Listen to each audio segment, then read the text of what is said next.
శ్రీమాత్రే నమ. జయ గురు దత్తాత్రేయ నమ.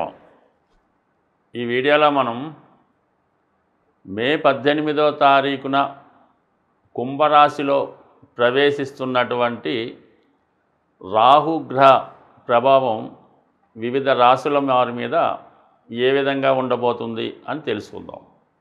అసలు ఈ యొక్క మానవ జీవితంపై గత జన్మ కర్మ ఫలితాలను ఈ జన్మలో అనుభవించే విధంగా ఈ రాహుకేతువులు ఈ జాతకుల మీద ఎక్కువ ప్రభావాన్ని చూపడం జరుగుతూ ఉంటుంది. ఈ రాహువు ఈ భూమి మీద ఉన్నటువంటి సకల సౌకర్యాలకి, కోరికలకి, ఆశలకి కారణమవుతూ ఉంటాడు. రాహువు డిటాచ్మెంట్ అన్నమాట. ఏదైనా ఒక బంధాన్ని స్వీకరించడం, ఆ బరువు బాధ్యతలు మోయడం, విపరీతమైనటువంటి ఆశలకి, కోరికలకి, వ్యామోహాలకి ఈ రాహుగ్రహం కారణం అవుతూ ఉంటుంది. వారి వారి జన్మజాతకంలో రాహు ఉన్న ప్రాంతాన్ని బట్టి, అంటే రాహు ఉన్న రాశిని బట్టి, ఏ గ్రహంతో కలిసి ఉండే దాన్ని బట్టి ఆ జాతకుడి యొక్క అభివృద్ధి, అతని యొక్క కోరికలు, ఆశలు, ఆశయాలు, పతనం ఇవన్నీ కూడా రాహుగ్రహ ప్రభావం బట్టే ఉంటుంది. వారి యొక్క జన్మజాతకంలో రాహు శనితో కలిసి ఉంటే జాతకుడు జీవితంలో ప్రథమంలో కష్టాలు పడినప్పుడు కూడా తర్వాత చాలా అత్యున్నత స్థాయికి వృత్తిపరంగా, పారిశ్రామికవేత్తగా, అంటే ముందు ఒక కార్మికుడిగా జీవితం ప్రారంభించి ఒక పారిశ్రామికవేత్తగా అతని శకం ముగించడం జరుగుతూ ఉంటుంది. అదే రాహువు గురుగ్రహంతో కలిసినప్పుడు జాతకుడు తన యొక్క నిజాయితీని పాడు చేసుకొని వివిధ రకాల అలవాట్లకి, వ్యసనాలకి, బలహీనతలకి లోనై ఇంచుమించుగా 36 సంవత్సరాల వరకు కూడా పతనావస్థ చెంది దాని తర్వాత జీవితం అభివృద్ధి చెందడం జరుగుతూ ఉంటుంది. అంటే సాధారణంగా ఒక విద్యార్థి జీవితం పాడైంది, ఒక వివాహ వ్యవస్థ పాడైంది, ఒక వ్యాపారం నష్టపోయాం, ఒక వ్యవస్థ పాడైందంటే ఈ గురు రాహులు కలిసినటువంటి ఈ గురుచండాల యోగం కూడా కారణమవుతూ ఉంటుంది. ఎక్కువగా మనిషి జీవితంలో సుఖ సౌఖ్యాలు అనుభవించాలన్నా, బాగా పతనావస్థ చెంది అనేక రకాల జైలు శిక్షలు కానీ, అనారోగ్య సమస్యలు కానీ పొందాలంటే ప్రధానం రాహువే కారణమవుతుంటాడు.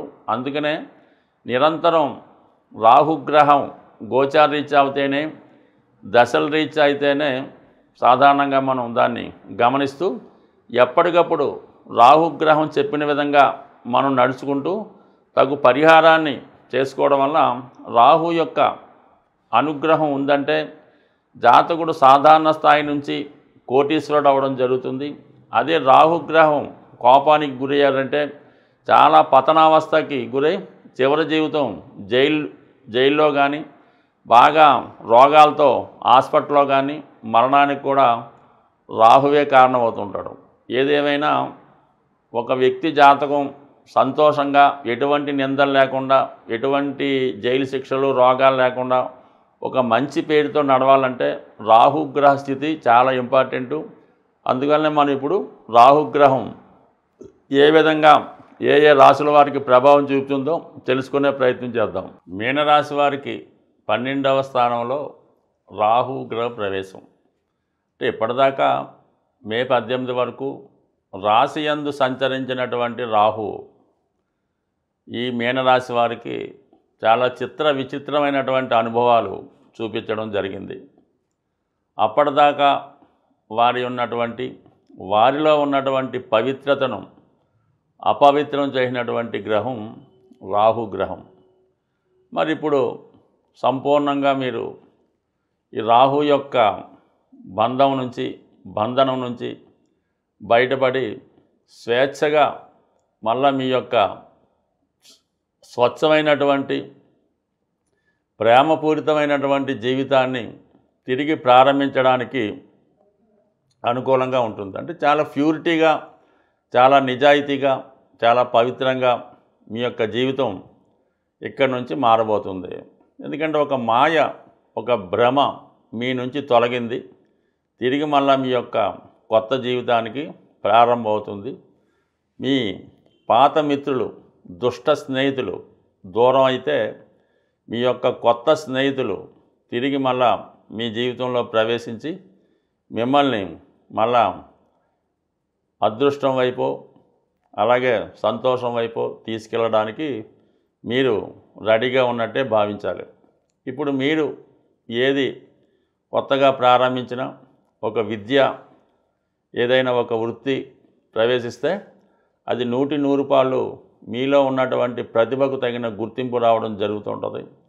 గతంలో పోగొట్టుకున్నటువంటి జ్ఞాపక శక్తి, విద్య, ధనమ, సంపద, భార్య, పిల్లల, గతంలో ఏది పోగొట్టుకున్నారో మీ యొక్క అజ్ఞానం వల్ల తిరిగి అవన్నీ కూడా మీరు పొందగలరు.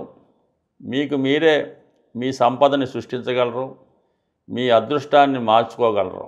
అయితే మరి ఇప్పుడు రాహు మీకు 12వ స్థానంలో ఉంటూ ఏ విధంగా ఇంకా మిమ్మల్ని ఇబ్బంది పెడుతుందో పరిశీలించే ప్రయత్నం చేద్దాం.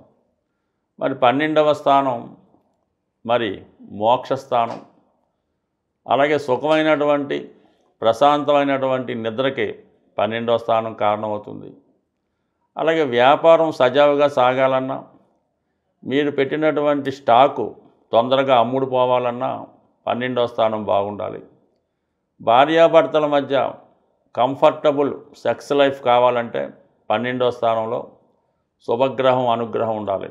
ఇప్పుడు రాహు 12వ స్థానంలోకి రావడం వల్ల సాధారణంగా ఏదైతే మీరు వ్యాపార రంగంలో ఉంటారో, అంటే ఏదో మెడికల్, ప్రభుత్వ హాస్పిటల్స్ అవ్వచ్చు, ప్రభుత్వానికి సంబంధించినటువంటి మెడిసిన్స్ అవ్వచ్చు, అలాగే విద్యా సంస్థలు, ఆశ్రమ పాఠశాలలు, హాస్టల్స్, ప్రకృతి వైద్యశాలలు, ఇవన్నిటికీ కూడా చాలా మంచి అదృష్టం కలిసి వస్తుంది. అంటే మీ ప్రొడక్ట్ బాగా అమ్ముడుపోవడం వల్ల ఎవరైతే ఇబ్బందుల్లో ఉన్నారో, అంటే అది విద్యాపరమైన ఇబ్బందా, ఆర్థికపరమైన ఇబ్బందా, లేదా అనారోగ్యానికి ఇబ్బందా, వాళ్ళందరూ మిమ్మల్ని ఆశ్రయించడం వల్ల వారి యొక్క కష్టాలన్నీ, ఇబ్బందులన్నీ మీరు తొలగించగలరు.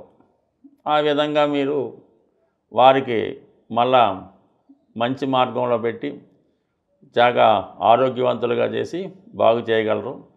దానికి ఎక్కువ ఖర్చు కూడా వాళ్ళు పెట్టగలరు. ఆ విధంగా మీరు దాన్ని మీ యొక్క ఆరోగ్యానికో లేదంటే మీ యొక్క హాస్పిటల్కో అంటే తిరిగి మళ్ళీ అందులోనే పెట్టుబడి పెడతారన్నమాట. అది మీ వ్యాపారం పెరుగుతుంది, ఇన్వెస్ట్మెంటు పెడతారు.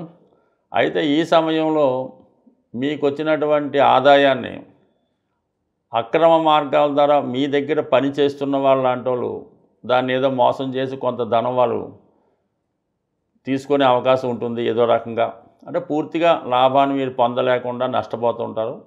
అటువంటి వ్యక్తుల్ని జాగ్రత్తగా గమనించాలి మీరు. అంటే మిమ్మల్ని ప్రోత్సహిస్తూ మీ పక్కనే ఉంటారు. ఏదో ఒక జూనియర్ కాలేజీ ఉంది, మీకు ఇప్పుడు 2 లక్షల ఫీజు వసూలు చేసుకున్నారనుకోండి, వాడు ఏమంటాడంటే 3 లక్షలు తీసుకోమంటాడు. 2 లక్షలు మీరు తీసుకోండి, 1 లక్ష నాకు ఇవ్వండి అంటాడు. అంటే ఎవరినో క్యాండిడేట్ని జాయిన్ చేస్తాడనమాట. ఈ విధంగా మీకు వచ్చినటువంటి ఆదాయం ఇతరులు పొందే అవకాశం ఉంది. కానీ కొన్ని సందర్భాల్లో తప్పదు. ఆ విధంగా చేయకపోతే అసలు మీ మనుగడకే నష్టం. కాబట్టి చూసుకోండి.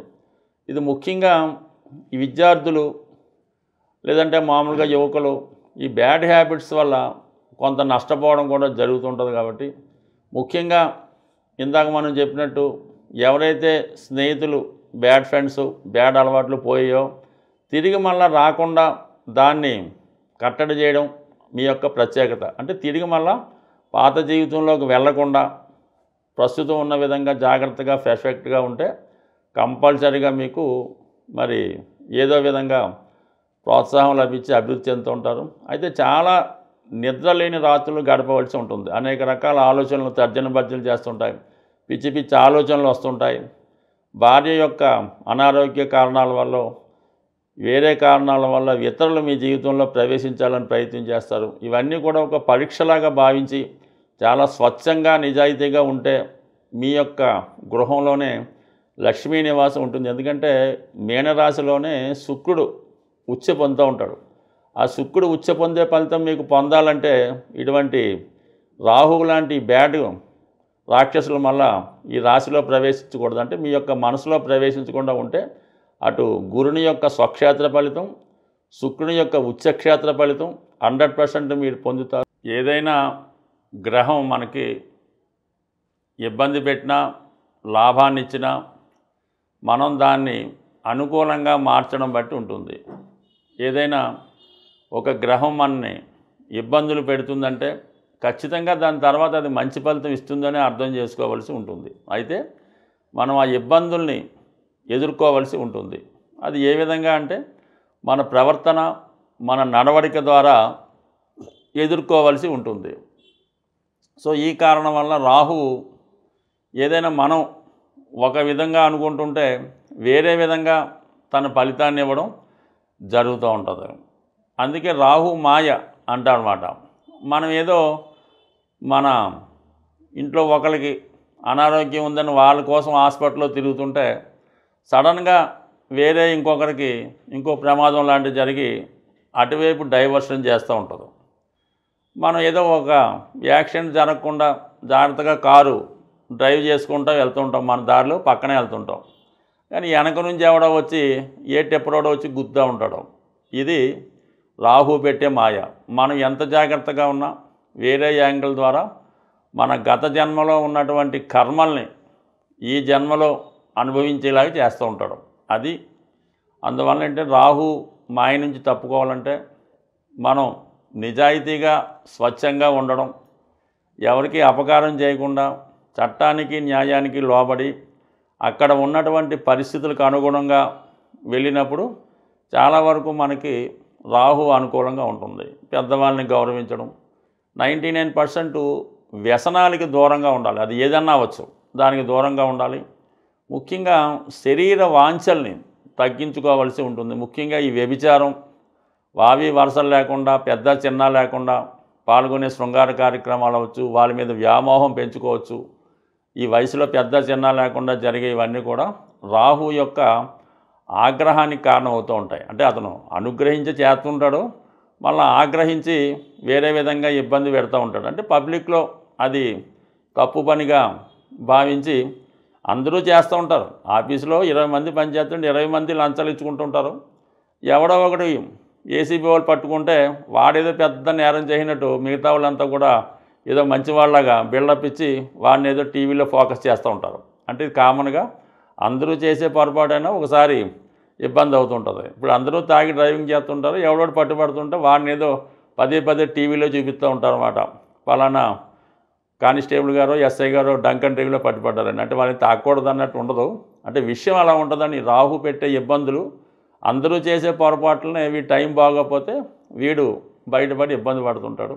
ఇటువంటి చిన్న చిన్న సమస్యలను బయటపడాలంటే ముందు మనల్ని మనం సంస్కరించుకోవాలి. దాని తర్వాత ఏంటంటే ఈ మినుములు, మరి రాహు యొక్క దినుసుగా మినుములు కాబట్టి ఇది ఏదైనా ఆదివారం రోజు, శనివారం కానీ ఈ మినప గారెలు తయారు చేసి ఏదో ఒక 4 కేజీలు నానబెట్టి తయారు చేయించి ఆ మినప గారెలు తయారు చేయించి 4 చెప్పిన ఒక ప్యాకెట్, దాంట్లో మళ్ళా దానికి కావాలని చట్నీ అది వేసి ఏదన్నా వృద్ధులకి, వ్యాధితో బాధపడుతున్న వారికి, తినడానికి లేని వారికి ఈ ప్యాకెట్లు పంచిపెట్టవలసి ఉంటుంది. అంటే రాహు 4 సంఖ్య కాబట్టి 4కో 40 మందికో పంచిపెట్టచ్చు.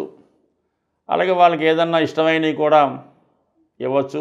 అయితే ఏదన్నా ఎవరైతే రాహుతో పీడించబడుతుంటారో అంటే చాలా భయంకరమైనటువంటి వ్యాధులు, అలాగే వృద్ధాప్యం, అలాగే కొంతమంది ఈ అదే స్త్రీలు అబ్బాయిలు అని కాదు కానీ కొద్దిగా ఇటువంటి వ్యభిచారం అలాగ ఉన్న వాళ్ళకి ఈ విధంగా చేయడం వల్ల, వారికి సేవ చేయడం వల్ల, నారాయణ సేవని గతంలో ఈ సాయిబాబా పుట్టపర్తి సాయిబాబా సంస్థానంలో ఇటువంటి వాళ్ళందరినీ నారాయణ సేవను వాళ్ళంతా స్నానం చేయించి ఫుడ్ పెడుతుండేవారు.